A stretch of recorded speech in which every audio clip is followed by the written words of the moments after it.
वो सब अपनी डायरी में लिख लेना पक्का। अगले जन्म में दिख रहा ना आपको ऊंट भेड़ बकरी कुत्ते बिल्ली, जो लोकतंत्र बेचेगा वो यही बनने वाले हैं, पक्का लिखना।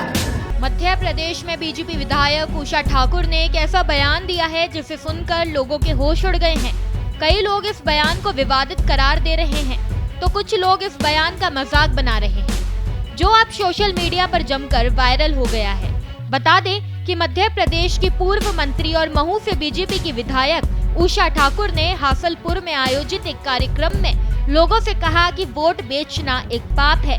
जो लोग बीजेपी को वोट नहीं देंगे और शराब फाड़ी के बदले अपना वोट बेचते हैं, वे अगले जन्म में ऊंट भेड़ बकरी या कुत्ते बिल्ली जैसे जानवर बनेंगे। उन्होंने आगे और क्या कुछ कहा, चलिए आपको सुनवाते हैं। और भारतीय जनता पार्टी तो कभी लाडली बहना, कभी किसान सम्मान, कितनी योजनाओं के माध्यम से हजारों रुपए हर हितग्राही के खाते में आते ही आते हैं। उसके बाद भी यदि 1500 में वोट बिक जाए तो फिर तो ये मनुष्यों के लिए डूब मरने की बात। मैं तो बहुत खराब बात कहती हूँ, कभी कभी दादा मेरे को डांटते कि दीदी इतना बुरा मत बोलिया कर। तो मैंने कहा जो सच्चा है दादा वो तो कहने ही पड़े। मैं यूँ कहूँ कि देखो लोकतंत्र में हम वोट डालने जाए, कोई देखता है क्या? आप अकेले होते और आपके पिता परमात्मा हो, तो किसी ने कुछ ले दे भी लिया, ले लो भाई, पर वोट डालते समय अपना ईमान मत गवाओ।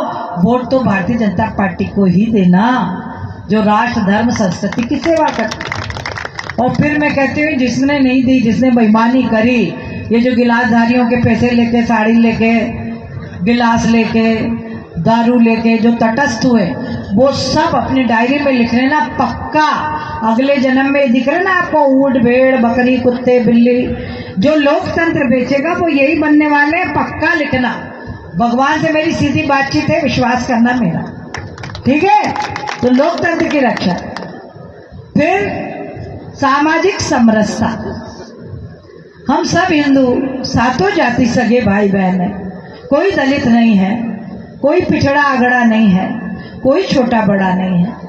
वेदों को हम मानते हैं, हमारे यहाँ जाति काम से तय हुई, कभी जन्म से तय नहीं हुई। ये अंग्रेजों ने मुसलमानों हिंदू समाज की शक्ति को तोड़ने के लिए सत्तातियों में बांट दिया। केवल में कभी बता दें कि बीजेपी विधायक उषा ठाकुर ने अपने बयान में बीजेपी को वोट देने और भगवान से बात करने की बात भी कही, जिसके बाद तो मानो सोशल मीडिया पर हड़कंप मच गया। यूजर्स ने इस पर अपनी अनोखी प्रतिक्रिया दी है। एक यूजर ने लिखा, लो जी अब इनकी भी भगवान से सीधी बात होती है। बागेश्वर बाबा सहित दरबार लगाने वाले बाबाओं पर संकट। एक अन्य यूजर ने लिखा, हाँ क्योंकि वही 11वां अवतार दिन रात हमाली करके उस कमाई से हमारा पेट भरता है, हमारा लालन पालन करता है। अब फिर भी हम उसे 11वें अवतार श्री श्री महामानव को वोट नहीं देंगे तो भगवान हमें कड़ी सजा देंगे। गौरतलब है कि उषा ठाकुर इससे पहले भी अपने बयानों को लेकर सुर्खियों में रही है। नवरात्रि पर होने वाले गरबा महोत्सव को लेकर पूर्व मंत्री उषा ठाकुर ने मध्य प्रदेश सरकार से मांग की थी कि गरबा महोत्सव में बिना पहचान पत्र के लोगों को प्रवेश न दिया जाए। उन्होंने कहा था कि नवरात्रि का पर्व शक्ति और साधना का पर्व है। संपूर्ण समाज अपनी शक्ति में वृद्धि करे, शास्त्र और शास्त्र की साधना करे, यही अपेक्षा नवरात्रि हम सब सनातन। इस खबर में बस इतना ही। ऐसे ही तमाम खबरों को जानने के लिए देखते रहिए भारत एक्सप्रेस मध्य प्रदेश।